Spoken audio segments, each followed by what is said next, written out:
사도신경 하심으로 신앙 고백하겠습니다. 전능하사 천지를 만드신 하나님 아버지를 내가 믿사오며 그 외아들 우리 주 예수 그리스도를 믿사오니 이는 성령으로 잉태하사 동정녀 마리아에게 나시고 본디오 빌라도에게 고난을 받으사 십자가에 못 박혀 죽으시고 장사한 지 사흘 만에 죽은 자 가운데서 다시 살아나시며 하늘에 오르사 전능하신 하나님 우편에 앉아 계시다가 저리로서 산자와 죽은 자를 심판하러 오시리라. 성령을 믿사오며 거룩한 공예와 성도가 서로 교통하는 것과 죄를 사하여 주시는 것과 몸이 다시 사는 것과 영원히 사는 것을 믿사옵나이다. 아멘.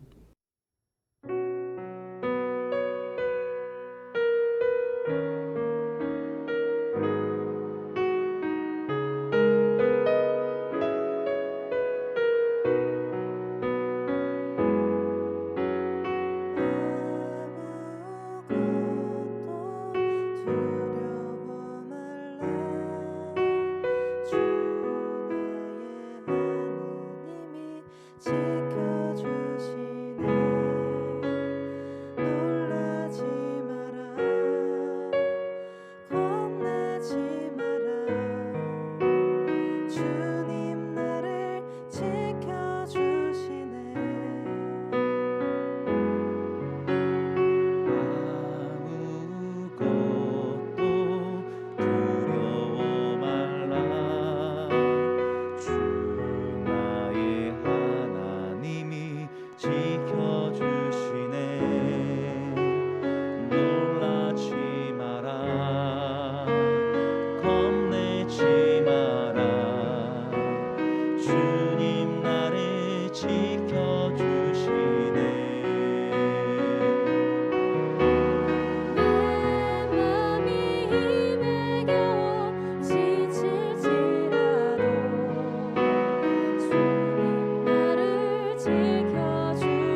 그러므로 먹고 마시는 것과 절기나 초하루나 안식일을 이유로 누구든지 너희를 비판하지 못하게 하라.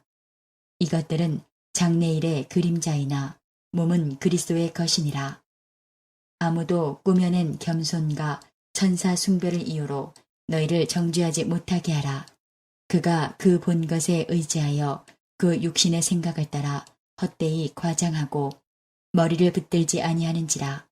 온몸이 머리로 말미암아 마디와 힘줄로 공급함을 받고 연합하여 하나님이 자라게 하심으로 자라느니라. 너희가 세상의 초등학문에서 그리스도와 함께 죽었거든 어찌하여 세상에 사는 것과 같이 규례에 순종하느냐. 곧 붙잡지도 말고 맛보지도 말고 만지지도 말라 하는 것이니 이 모든 것은 한때 쓰이고는 없어지리라. 사람의 명령과 가르침을 따르느냐. 이런 것들은 자의적 숭배와 겸손과 몸을 괴롭게 하는 데는 지혜 있는 모양이나 오직 육체 따르는 것을 금하는 데는 조금도 유익이 없느니라. 성도 여러분, 좋은 아침입니다. 이번 한 주가 올해 마지막 주간이네요. 한 주도 한 해 잘 마무리하시길 바랍니다. 오늘 본문은 매일 성경 골로새서 2장 16절부터 23절의 말씀으로 그리스도와의 인격적 관계가 참된 신비이다 라는 제목으로 묵상하도록 하겠습니다. 어제 묵상 본문이죠. 2장 6절부터 시작된 그리스도인들을 향한 그 권면이 이제 오늘 본문에도 계속됩니다. 어제 본문에는 이제 첫 번째, 두 번째 권면이 있었는데요. 먼저 2장 6절, 7절에서는 그리스도 예수 안에 행하라 라는 그런 권면이 있었습니다. 예수를 주로 받은 성도들, 신자들은 그 안에 뿌리를 내리고 견고하게 서며 복음의 진리를 굳게 믿고 주의 은혜에 감사하며 살아야 된다라고 말씀하고요. 두 번째 권면은 2장 9절에서 15절인데요. 헛된 속임수에 주의하라 라는 그런 권면이 있습니다.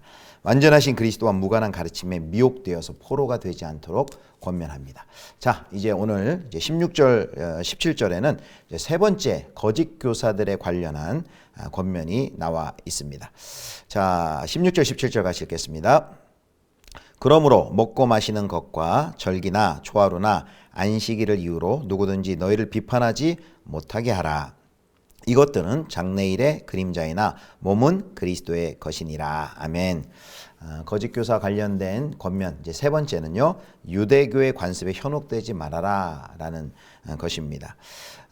이제 16절, 17절 우리가 방금 읽었는데요. 거기 16절에 보면 너희를 비판하지 못하게 하라라는 이런 표현이 있죠. 그리스도로 말미암아 이제 구원을 받은 하나님의 백성들은 거짓 교사들의 그 비판을 수용해서는 안 된다라는 것입니다.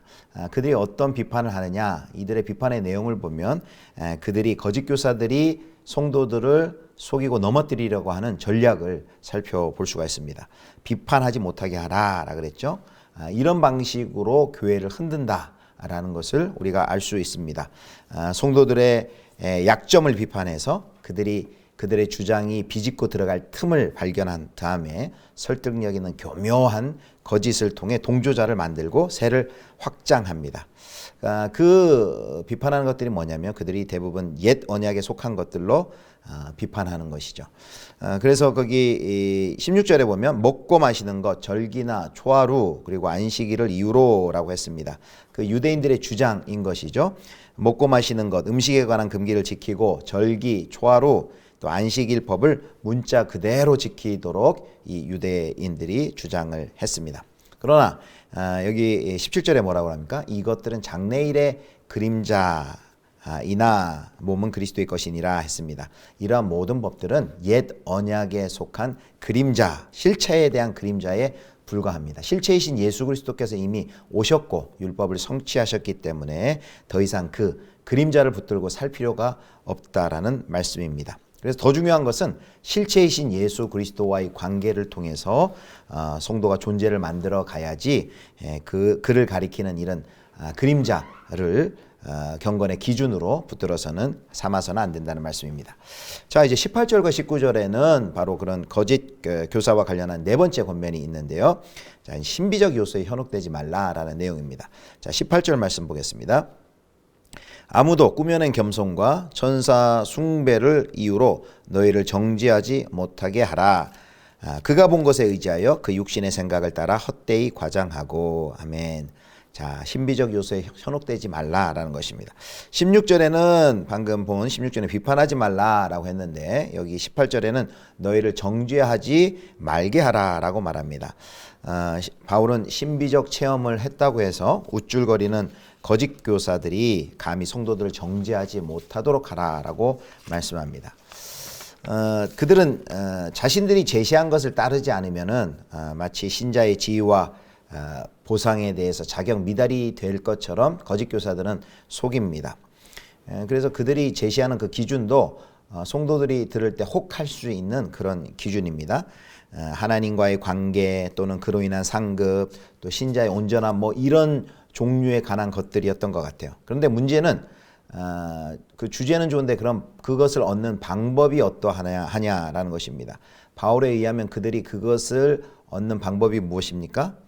바로 이 인위적인 겸손 또 천사를 영적 중재자를 삼아서 하나님께 나아가는 것으로 신비적인 요소를 부각시키는 것입니다.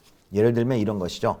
뭐 환상을 포함해서 천사를 통해 신비적인 예배 또는 혹은 경건 형태를 주장하는 것으로 이해할 수 있습니다. 그래야지만 마치 그렇게 어떤 신비적인 체험을 해야지만 뭐 천사를 통해 예배를 드려야지만 온전한 신자인 것처럼 속이는 것이죠. 그래서 언뜻 보면 그들의 방법이 매우 매력적입니다. 왜냐하면 신비스러우니까요. 그러나 매력적이라 할지라도 거짓 가르침입니다. 그렇다면 성도의 온전한 모습, 성도의 진정한 경건한 모습은 어떤 모습이어야 될까요? 19절에 나와 있습니다. 19절입니다. 머리를 붙들지 아니하는지라 온몸이 머리로 말미암아 마디와 힘줄로 공급함을 받고 연합하여 하나님이 자라게 하심으로 자라느니라. 아멘. 그 아무리 신비롭고 황홀한 경험을 했다 할지라도 그리스도를 통해 교회와 연결되지 않으면 결합하지 않으면 성장할 수 없고 사실상 죽은 것과 다름없는 존재가 됩니다. 그래서 진정한 겸손은 바로 머리이신 예수 그리스도를 붙들고 그분으로부터 공급되는 은혜, 도움을 받아서 자라가는 데 있습니다. 지금도 말씀을 통해 주님과 인격적으로 교제하지 않고 단지 어떤 신비적인 체험, 황홀한 체험, 또 은사에 집착하는 성도들은 견고한 신앙으로 성장해 가지 못합니다. 하나님과 예수 그리스도 안에 뿌리를 내리고 그분과의 관계를 통해 내가 성장해 나가는 것이 중요하다는 말씀입니다.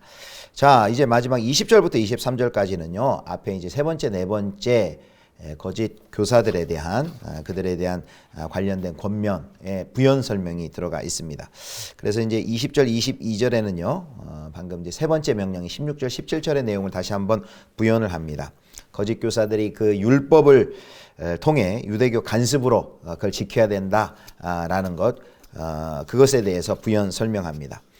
이미 예수 그리스도의 죽으심을 통해 어둠에서 해방되고 그 속에서 죄를 짓지 않는 죄 짓는 삶을 정지하는 율법에서 해방되었습니다. 이미 해방되었습니다. 이미 새 언약의 성취로 기능이 다했는데 아직도 왜 어둠에 있는 것처럼 그 옛 언약의 율법이 말하고 있는 먹고 마시는 것, 무슨 날 지키는 것, 그 조항 때문에 휘둘리느냐라고 말을 합니다. 그러면 안 된다는 것이죠.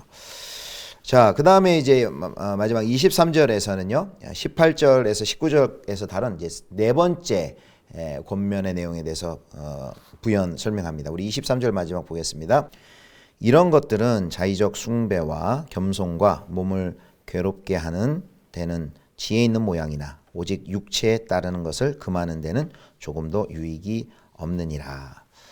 금식과 금욕이 좀 더 경건한 사람이 되게 해주고 또 일부러 몸을 고통스럽게만 하면 하나님을 예배하는 천사들의 환상을 볼 수 있다고 그들은 믿었습니다. 또 그런 경험을 하는 사람이 하늘에 속한 또 신령한 거룩한 백성이라고 주장했던 것으로 보입니다. 그런데 이런 모습이 겉으로는 지혜롭게 보이고 매력적으로 보이지만 사실은 조금 더 유익이 없다라고 바울은 비판합니다. 그리스도인은 어떤 자기 노력, 자기 고행, 또 자기의 금욕으로 욕망을 지하는 사람이 아닙니다. 그리스도의 십자가의 능력으로 자기 욕망을 죽이는 사람입니다.